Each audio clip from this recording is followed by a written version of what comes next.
Hi, எல்லாருக்கும் வணக்கம். Sujatha Babu's voice out சேனலுக்கு உங்களை அன்புடன் வரவேற்கிறேன்.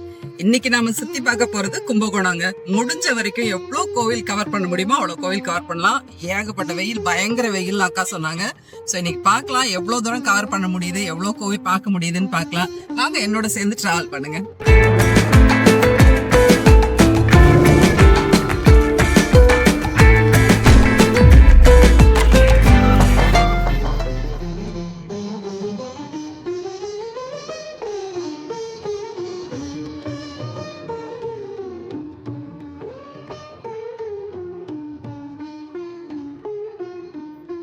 இப்ப நம்ம சுவாமி மலை திருக்கோவில் பார்த்துட்டு இருக்கோங்க. எப்பயும் போல கோவிலுக்குள்ள போக முடியாது, அதனால வெளிப்பிரகாரத்தை உங்களுக்கு காட்டிட்டு இருக்கேன்.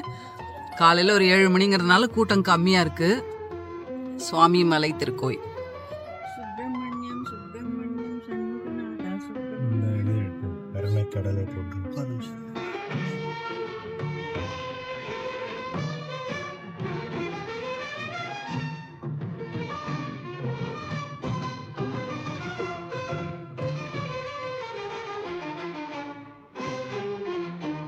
இப்ப நாம வந்திருக்கிறது திங்களூர்ல இருக்கிற கைலாசநாத சுவாமி கோவிலுங்க. இது வந்து சந்திரனுக்கு தனி சன்னதி இருக்கு இந்த கோவில்ல. உள்ள போய் சந்திரனுக்கு உண்டான அர்ச்சனையை நம்ம பண்ணா நவகிரகத்துல ஒன்னான சந்திர தோஷம் ஏதாவது இருந்ததுன்னா நமக்கு அது நீங்கிடும். அது மட்டும் இல்ல, இந்த திங்களூர் தான் வந்து அப்பூதி அடிகள் பிறந்த ஊருன்னு சொல்றாங்க.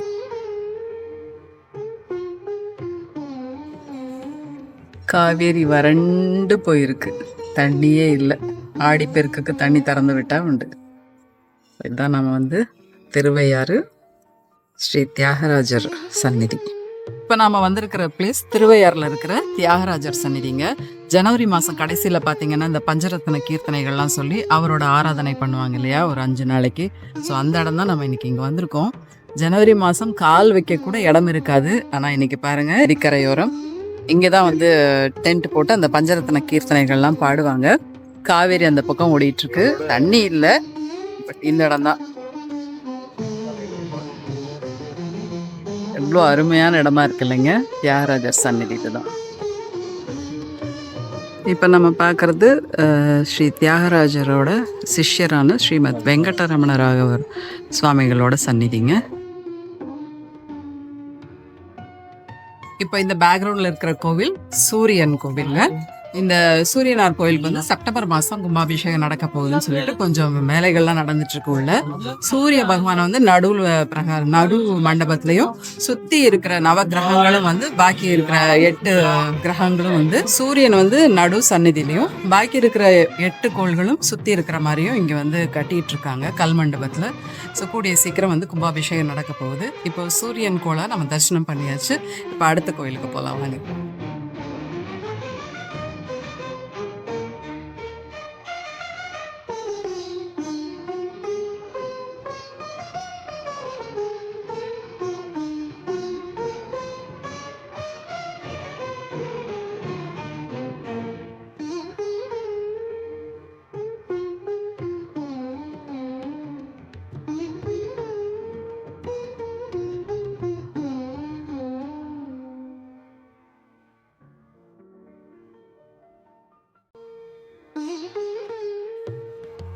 இது வந்து கும்பகோணத்தில் சூரியனார் கோயிலுக்கு பக்கத்தில் இருக்கிற ஸ்ட்ரீட்டுங்க.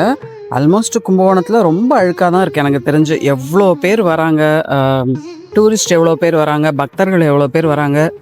இந்த சிட்டியை கொஞ்சம் க்ளீனாக வச்சுக்கலாம். அதுக்கு இங்கே இருக்கிறவங்க தான் பார்த்து நடவடிக்கை எடுக்கணும். ரொம்ப அழுக்காக இருக்குது. அடுத்த கோயிலுக்கு போகிறதுக்கு முன்னாடி நம்ம ஏதாவது டிஃபன் சாப்பிட்றலாம். என்னென்னா காலைல 6:30க்கு கிளம்பணும். ஃபஸ்ட்டு வந்து திங்களூர் போயிட்டு வந்தாச்சு, சந்திரன். அடுத்தது வந்து சூரியன் பார்த்தாச்சு. இனி பாக்கி இருக்கிற 7 கோள்களுக்கு உண்டான தனித்தனி கோவிலை போய் நம்ம பார்க்க போகிறோம்.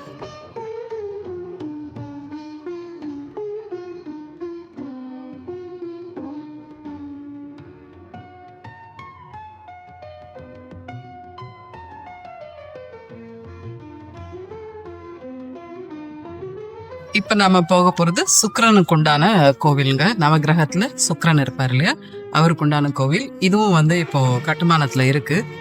மகாமகம் வந்து 12 வருஷத்துக்கு ஒரு தடவை நடக்கும் இல்லையா கும்பகோணத்தில், அது இன்னொரு 2 வருஷத்தில் நடக்க இருக்குது. அப்படிங்கிறதுனால நிறைய கோவில்களுக்கு கும்பாபிஷேகம் பண்ண ஆரம்பிச்சிருக்காங்க. ஸோ இந்த கோவிலும் வந்து இப்போது புனரமைச்சு கும்பாபிஷேகம் நடக்க போகுது கூடிய விரைவில். இது வந்து சுக்கிரனுக்கு உண்டான கோவில். ಮಾಡಿದೆ ಬರ್ತಾರೆ.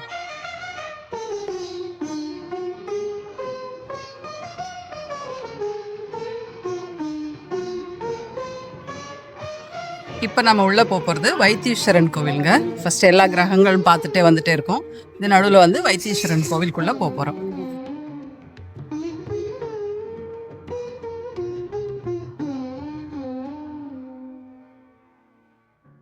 வைத்தீஸ்வரன் கோயிலுக்குள்ளே போயிட்டு உப்பு, மிளகு, வெல்லம் எல்லாத்தையும் போட்டு வந்தோங்க.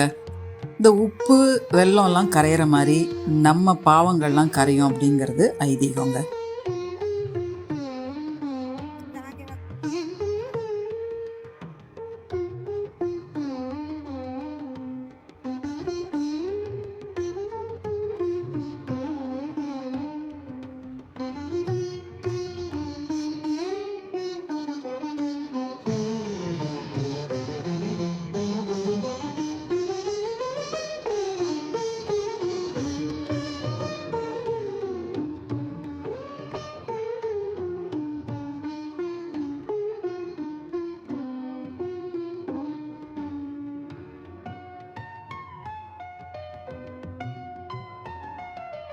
இப்போ அடுத்த கோயிலுக்கு நம்ம வந்திருக்கிறது கேது பரிகாரத்தலங்க.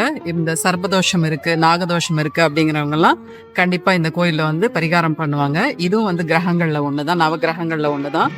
இங்கே வந்து சில குறிப்பிட்ட ராசிகள் கண்டிப்பாக பரிகார தோஷம் பண்ணணும்னு எழுதி போட்டிருக்காங்க. ஸோ இதை வாங்க கோயிலுக்குள்ளே போகலாம்.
இப்போ நம்ம நின்றுட்டு இருக்கிறது திருவெண்காடு புதன் ஸ்தலங்க.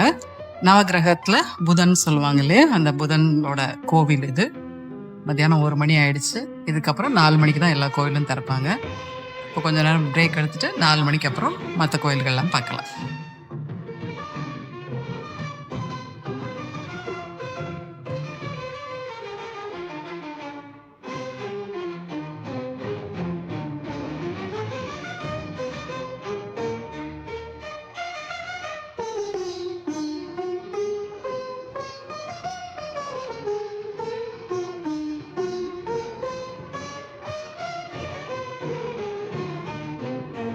இப்போ நம்ம பார்த்துட்டு இருக்கிற இந்த கோவில் திருநாகேஸ்வரத்தில் இருக்கிற ராகு தலம்.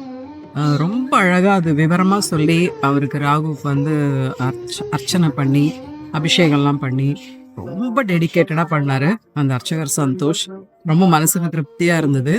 ஸோ இது வந்து திருநாகேஸ்வரம் ராகு ஸ்தலம்.